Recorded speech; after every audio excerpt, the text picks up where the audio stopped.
Hola, un saludo a todos. Soy el doctor Juan Carlos Rodríguez Aldama, médico especialista en enfermedades infecciosas, y el día de hoy les voy a hablar acerca de resistencia antimicrobiana en infecciones de transmisión sexual. Primero me gustaría agradecer a la Subdirección Médica del ISSSTE por su amable invitación. Para comenzar, declaro que no tengo ningún conflicto de intereses para esta presentación. En los próximos minutos estaremos hablando particularmente de estos tres patógenos causales de infecciones de transmisión sexual, que son Treponema pallidum, Clamidia trachomatis y Neisseria gonorrhea. Para comenzar, comenzaremos hablando acerca de gonorrea, un panorama general cuando el gonorrea es multiresistente a múltiples fármacos. Actualmente sabemos que la gonorrea es una infección de transmisión sexual que sigue siendo un importante problema de salud pública. En 2020 se estima que hubo cerca de 82,4 millones de nuevos casos entre personas de 15 a 49 años de edad en todo el mundo. Desafortunadamente, la mayoría de los casos están concentrados en África subsahariana y en la región del Pacífico Occidental.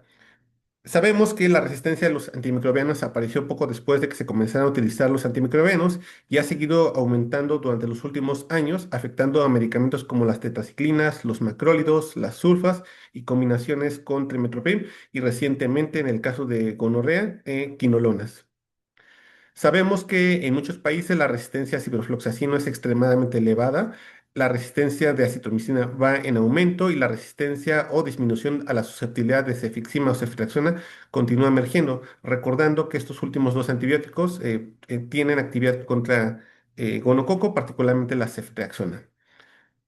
Por otra parte, las cepas de gonorrea extensamente resistentes, con resistencia de alto nivel al tratamiento recomendado, como la ceftriaxona y también a la penicilina, sulfas, tetraciclinas, fluoquinolas y macrólidos, incluida la acitromicina, se conoce como gonorrea multiresistente a múltiples fármacos. En el mundo se han documentado casos de gonorrea resistente a la cefixima, esto en Japón. En la última década se han documentado casos de falla a ceftriaxona, sola o en terapia dual, como en Australia, Europa, Japón y en el Reino Unido.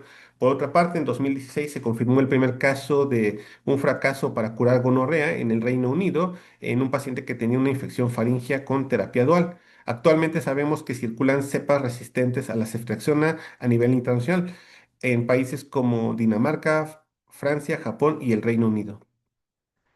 Por otra parte, en 2018 se identificó la primera cepa resistente a ceftriaxona y alta resistencia a la citromicina. La mayoría de los fracasos de gonorrea han sido en infecciones faríngeas relacionado a la poca penetración de los antibióticos en esta región anatómica. La resistencia documentada en países de altos ingresos es solo la punta del iceberg. Desafortunadamente, en países como México existe una falta de vigilancia de resistencia a estos patógenos en términos de resistencia a los antibióticos. Ahora, ¿qué es lo que causa resistencia en estos patógenos? Particularmente la selección inapropiada y el uso inapropiado de los antibióticos, la aparición de las mutaciones genéticas del microorganismo, políticas restrictivas ineficientes de la venta de los antibióticos, entre otros, particularmente en relación a las políticas restrictivas ineficientes. En el caso de México, si bien existe actualmente una política en la cual no es posible acceder a un antibiótico sin una receta, una prescripción médica. Desafortunadamente, en algunos centros se puede conseguir los antibióticos sin mucha dificultad. Por ejemplo, se le pide al médico de la farmacia que le dé la receta por alguna situación transaccional y esto pues es algo que no debería suceder. Dentro de otros, sabemos que en la industria, por ejemplo, ganadera, en los productos de consumo humano, de forma frecuente se pueden inocular antimicrobianos para mejorar su calidad. Sin embargo, esto pues, puede traducirse en fenómenos de resistencia al humano. Acá vemos la tendencia de la resistencia de Neisseria gonorrea por antimicrobiano en año, particularmente en la Unión Europea. Vean que por fortuna, en el caso de la cefixima y la ceftriaxona, que teóricamente son antibióticos que son útiles para tratar a este patógeno, vean que la resistencia por fortuna se ha mantenido estable. Sin embargo, la resistencia de acitromicina y ciprofloxacino para el caso de Neisseria gonorrea se ha incrementado en los últimos años, y tanto es así que la ciprofloxacina ya desde hace varios años, particularmente en los últimos 10 años, no se aconseja para utilizarse como tratamiento para gonorrea. Y vean que también la utilización, la resistencia a la citromicina en el caso de Neisseria gonorrea se ha incrementado. También actualmente se desaconseja la utilización de acitromicina en dosis única de forma empírica para tratar a estos patógenos, incluidos la clamidia, como se hacía hace algunos años. Vean que este es un estudio en el cual se evalúan factores los cuales pudieran predecir que un paciente va a fracasar a algunos antibióticos. Vean que particularmente pacientes de menos de 25 años es un factor que pudiera contribuir a un fracaso terapéutico, y particularmente muchos fracasos terapéuticos ocurren en hombres que tienen sexo con hombres, eh, y esto es algo que se debe de considerar a futuro. Ahora, ¿cuáles son las implicaciones de tener un patógeno como gonorrea resistente a múltiples fármacos? Bueno, sabemos que cualquier infección de transmisión sexual favorece la aparición de otras infecciones o la transmisión de otras infecciones de transmisión sexual, como es el caso del VIH. Se describe que hasta puede incrementar hasta 5 veces el riesgo de adquirir una transmisión de VIH. Asimismo, puede provocar infertilidad, enfermedad pélvica inflamatoria. En el caso de las mujeres, embarazos ectópicos, muerte materna, abortos en el primer trimestre del embarazo, infecciones oculares neonatales graves, diseminación de cepas resistentes y fracasos terapéuticos con los incrementos de los costos en la atención subsecuentes. Ahora, ¿qué podemos hacer para reducir esta resistencia de la Neisseria gonorrea? Bueno, pues tenemos que generar políticas de control de la resistencia de los antibióticos. Deberíamos de adherirnos a las metas globales de la OMS, del 2022 a 2030, la cual nos dice que deberíamos de reducir los nuevos casos de Neisseria en un 90%.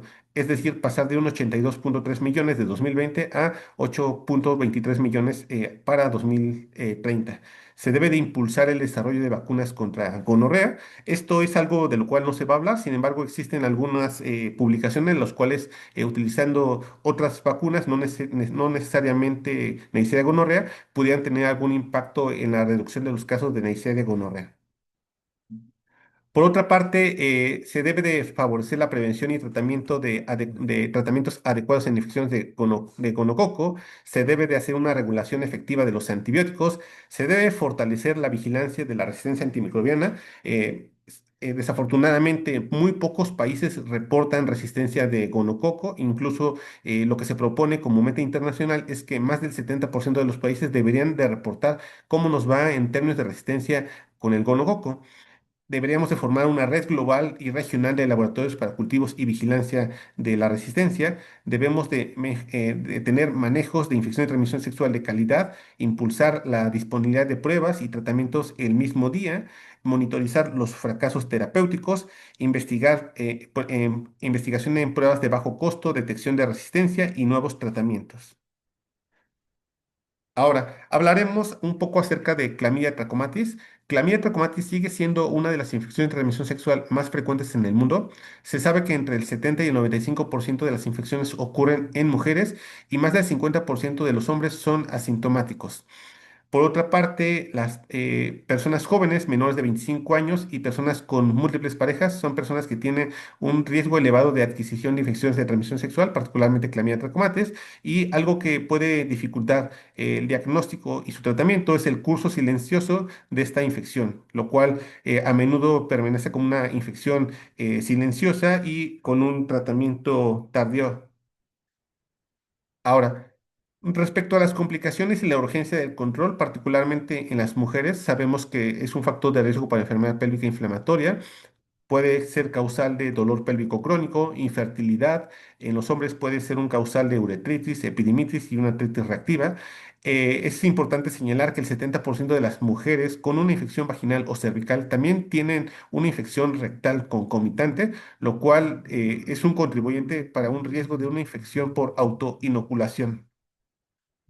Ahora, por fortuna, la resistencia en clamidia es un fenómeno infrecuente. Sin embargo, sí existen fallas clínicas a la citromicina en infecciones urogenitales, faríngeas y especialmente rectales. La eficacia de la citromicina es menor a un 95% en el recto, mientras que la doxiciclina logra tasas de curación mayores del 95% de curación. Desafortunadamente, el uso extensivo de la citromicina en dosis únicas también puede contribuir a la resistencia de Mycoplasma genitalum, lo que complica el manejo global de las infecciones de transmisión sexual. De hecho, esto también es una de las causas por las cuales ya no se aconseja un tratamiento empírico con acitromicina. Ahora, en relación al paradigma del tratamiento, la doxiciclina es el tratamiento de primera línea para todas las infecciones por Clamidia trachomatis, urogenital, rectal y faringia. Como mencionábamos previamente, la citromicina ya no se recomienda como una opción principal por su menor eficacia y el uso racional de los antibióticos es la clave para contener la emergencia de resistencia a otras infecciones de transmisión sexual como Mycoplasma genitalum. Ahora, hablaremos un poquito de sífilis, que posiblemente es un tema de mayor interés. Desafortunadamente en México es lo que frecuentemente sí podemos diagnosticar, ya que las pruebas de sífilis son ampliamente disponibles, no así el caso de clamidia y de gonorrea, que desafortunadamente incluso en centros muy especializados como lo son las clínicas Condesa, desafortunadamente quedamos en el diagnóstico sintomático. Sin embargo, la sífilis, al tener pruebas diagnósticas más disponibles, pues tenemos un poquito más de información. Sabemos que actualmente hay más de 50 millones de personas que viven con sífilis y cada año ocurren 8 millones de nuevos casos, particularmente en personas jóvenes entre 15 y 49 años. La penicilina sigue siendo la base del tratamiento, pero hay fallas clínicas, escasez, alergias y barreras al acceso. El uso masivo de antibióticos, incluyendo una estrategia que hablaremos más adelante que se llama Doxipep, está generando una preocupación creciente por la resistencia. eh, el incremento global de los casos también puede ser un factor contribuyente a que haya una mayor presión selectiva sobre los patógenos y una urgencia de vigilancia microbiológica.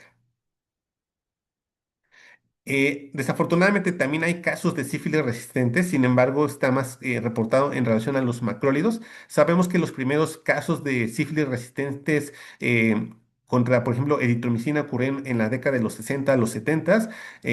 La resistencia a otros macrólidos como acitromicina ocurrió más adelante. Se han descrito cambios de aminoácidos en posiciones 2058, 2059, lo cual confiere una resistencia a los macrólidos. Se sabe que actualmente hay cepas resistentes a los macrólidos en países desarrollados como los Estados Unidos, Canadá, Irlanda, Inglaterra, China y República Checa.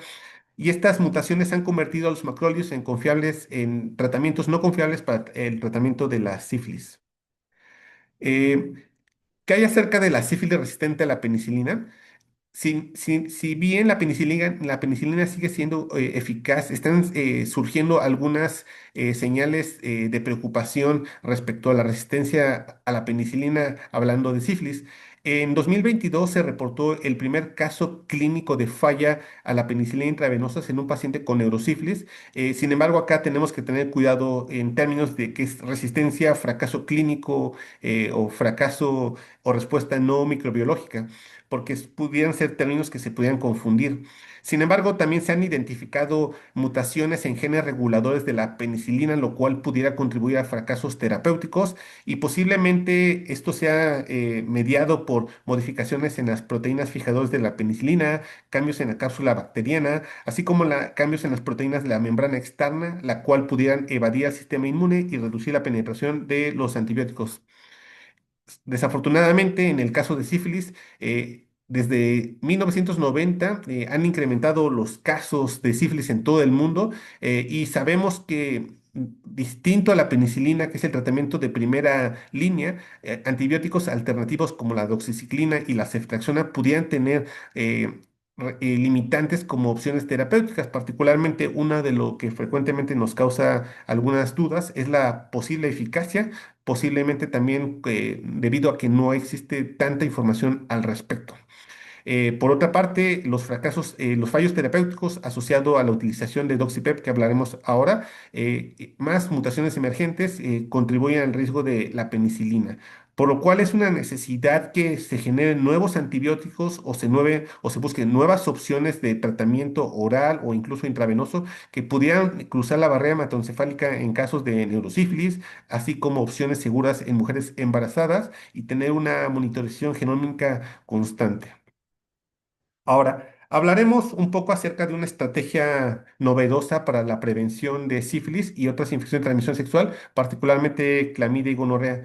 En los últimos 10 años se ha utilizado doxiciclina como opción de tratamiento para la prevención de sífilis con bastante grado de evidencia y con datos controversiales en relación a clamidia y gonorrea.